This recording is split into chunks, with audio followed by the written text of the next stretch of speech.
What happens when two of the biggest principles in law just completely smash into each other? On one side, you've got the sacred idea that a nation's leader is untouchable, and on the other, this growing demand that no one is above the law. Well, that's the high-stakes legal drama we're getting into today. So, picture this. It's January 3rd, 2026.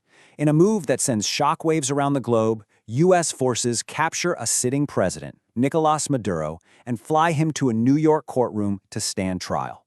I mean, this is a massive event, and it immediately ignites a legal firestorm. And that really is the million-dollar question, isn't it? Is this actually legal? Now, this isn't about politics or what you think of the people involved. This is purely about the law. You've got the U.S. saying it has the right to defend itself, and then you have this centuries-old tradition meant to protect leaders. So how do we even begin to unpack this? All right, here's how we're going to break it all down. First, we'll look at the U.S. side of things, the case for prosecution. Then, we'll dive into this powerful idea of immunity that's supposed to shield world leaders. After that, we'll see how that shield has started to get some pretty serious cracks in it. And finally, we'll ask the big question, what does this all mean for the world? Okay, let's jump right in with the first part of our roadmap, the case for prosecution. Why on earth does the United States think it has the legal power, the jurisdiction, to do something this extreme? Well, the answer is a mix of U.S. law and a very specific view of its place in the world. So, here's the official line from the U.S. They're very clear that they aren't charging Maduro for being a president they don't like. No, they're charging him with actual crimes. Specifically, helping to run a massive drug trafficking operation that they argue is a direct threat to American lives.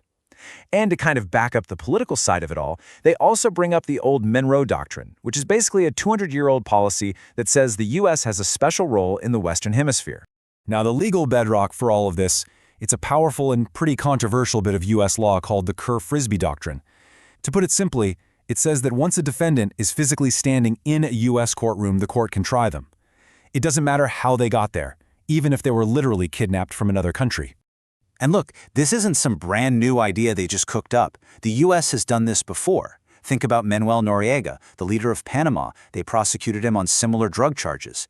And back in 1992, the Supreme Court itself doubled down on the Kerr-Frisbee Doctrine in a case called Alvarez-Machain, saying that even though U.S. agents abducted the guy from Mexico, the trial could still go forward. So, from the American point of view, they're standing on solid legal ground.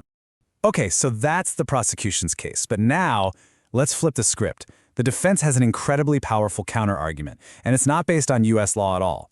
It's based on what's called customary international law. These are the unwritten rules that nations have followed for centuries, and at the heart of their case is the ancient shield of head of state immunity. This rule is one of the oldest in the book. For hundreds of years, it's been a basic understanding between countries that you just can't drag another nation's leader into your own courts. And this isn't just about being polite. It's a fundamental principle that lets countries deal with each other as equals. Now stick with me, because this gets a little technical, but it is so important. There are actually two different kinds of immunity. There's functional immunity, which covers things a person does as part of their official job, but what Maduro's team would claim is personal immunity. And that is a much, much bigger deal. It's like a full-body shield that protects the top leader from any prosecution, for any act, public or private, as long as they are in office. And this quote just nails why this rule even exists.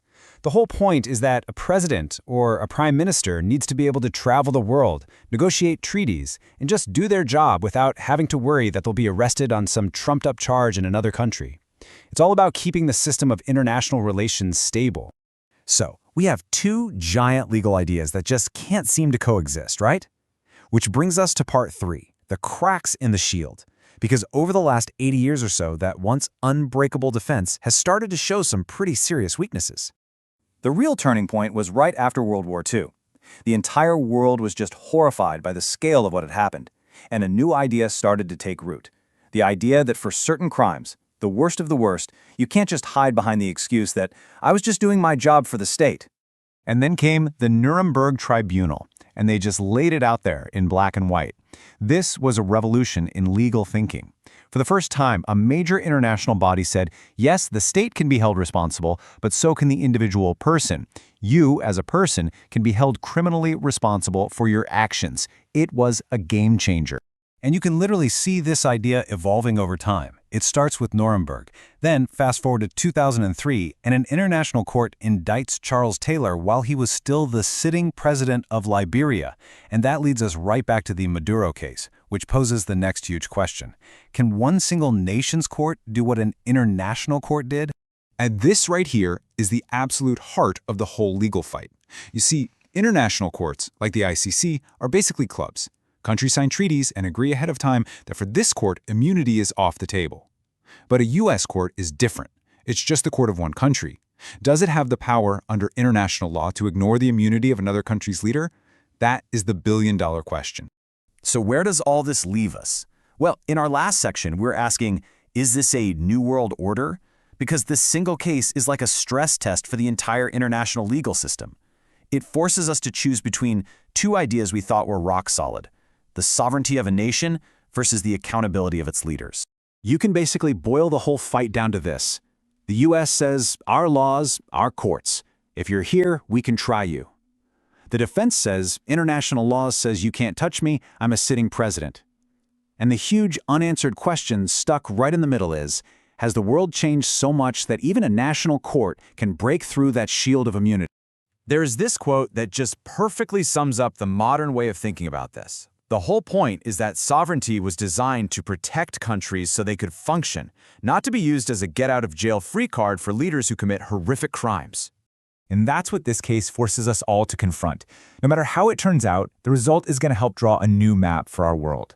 Is it a world where no leader is above the law, even if that means a powerful nation gets to be the judge? Or is it a world where immunity is absolute, even if that means some people get away with terrible things? The Maduro prosecution forces us to draw a new line in the sand and redefine where sovereignty ends and where accountability must begin.